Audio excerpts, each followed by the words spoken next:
আপনি কি স্বপ্নে নবী মুহাম্মদ সাল্লাল্লাহু আলাইহি ওয়াসাল্লামকে দেখেছেন? 2 বার। সত্যি?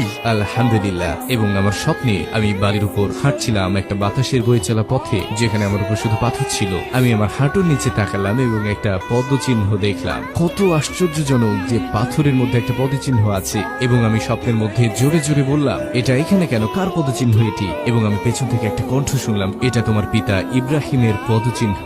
আমি বললাম, আমার বাবার নাম ইব্রাহিম নয়। তিনি বললেন, নবী ইব্রাহিম। আমি ঘুরে দাঁড়ালাম এবং সুবহানাল্লাহ, তিনি সেখানে ছিলেন, রাসূলুল্লাহ সাল্লাল্লাহু আলাইহি ওয়াসাল্লাম। আমি তার কাছে পৌঁছানো ঠিক আগে আমি চাচ্ছিলাম হাঁটু গেড়ে বসে তাকে আলিঙ্গন করতে, কিন্তু স্বপ্ন শেষ হয়ে গেল। তো আমি সেই স্বপ্ন থেকে জেগে উঠলাম তাকে আবার স্বপ্নে দেখার আকাঙ্ক্ষা নিয়ে। এবং বহু বছর পরে আমি দেখলাম, এবং আমি মরুভূমিতে ছিলাম আর দূরের দিকে দেখলাম তিনি আমার হাত ধরে বললেন, আমি চাই তুমি আরো মানুষের সাথে দেখা করো। তিনি বসে পড়লেন আর আমি ঠিক তার পাশেই বসলাম। তারপর তিনি বললেন, এখানে দেখো, এখানে আছেন আবু বকর সিদ্দিক। তিনি বললেন, আর এখানে আছে উমর ইবনে আল খাত্তাব, এবং এটা ওসমান বিন আফফান, আর এটা আলী বিন আবি তালিব। তারা সবাই তোমাকে ভালোবাসে। স্বপ্নের মধ্যে ভাবছিলাম, কেন তারা আমাকে ভালোবাসে? আমি তো কেউ নই, কেন ভালোবাসে? কিন্তু আলহামদুলিল্লাহ, এটা ছিল আমার জীবনের অন্যতম সেরা স্বপ্ন।